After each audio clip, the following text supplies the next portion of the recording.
Mirajgaon police ठाण्याच्या हद्दीत स्थानिक गुन्हे शाखेने धाडसी कारवाई करत 25,43,000 रुपयांच्या गांजासह 2 आरोपींना जेरबंद केले। या कारवाईत 132.84 किलोग्रॅम गांजा, 2 मोबाईल फोन आणि 1 स्कॉर्पिओ चारचाकी वाहन असा एकूण 25,43,000 रुपयांचा मुद्देमाल जप्त करण्यात आला आहे। जिल्हा पोलीस अधीक्षक सोमनाथ घारगे यांच्या आदेशानुसार अंमली पदार्थ विरोधी मोहीम तीव्र करण्यात आली आहे। त्यानुसार स्थानिक गुन्हे शाखेचे पोलीस निरीक्षक किरण कुमार कबाडे यांच्या मार्गदर्शनाखाली विशेष पथकाने मिरजगाव परिसरात माहिती संकलन सुरू केले होते। दरम्यान गुप्त बातमीदारामार्फत MH14 GH 2330 क्रमांकाची स्कॉर्पिओ कर्जत इथून पाथर्डीकडे गांजा विक्रीसाठी जात असल्याची माहिती मिळाली। त्यानुसार पथकाने मिरजगाव कर्जत रोडवरील महात्मा फुले चौक परिसरात सापळा रचला। संशयित स्कॉर्पिओ येताच ती थांबवून झडती घेतली असता गाडीच्या डिकीत 4 गोण्या आढळून आल्या।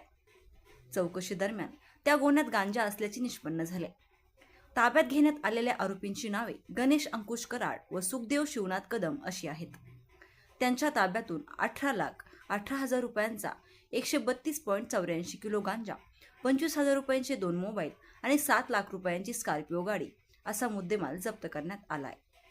ही कारवाई जिल्हा पोलीस अधीक्षक सोमनाथ घारगे यांच्या मार्गदर्शनाखाली स्थानिक गुन्हे शाखेचे पोलीस निरीक्षक किरण कुमार कबाडे यांच्या पथकातील पोलीस उपनिरीक्षक समीर अभंग, पोलीस अंमलदार हृदय घोडके, संतोष खैरे, दीपक घाटकर, लक्ष्मण खोकले, बिरप्पा करमल, श्यामसुंदर जाधव, भीमराज खरसे, राहुल डोके, भाऊसाहेब काळे, अमोल कोतकर, प्रशांत राठोड, मनोज साखरे, चालक अरुण मोरे, उमाकांत गावडे यांच्यासह मिरजगाव पोलीस स्टेशनच्या पथकाने संयुक्तरित्या पार पाडली आहे।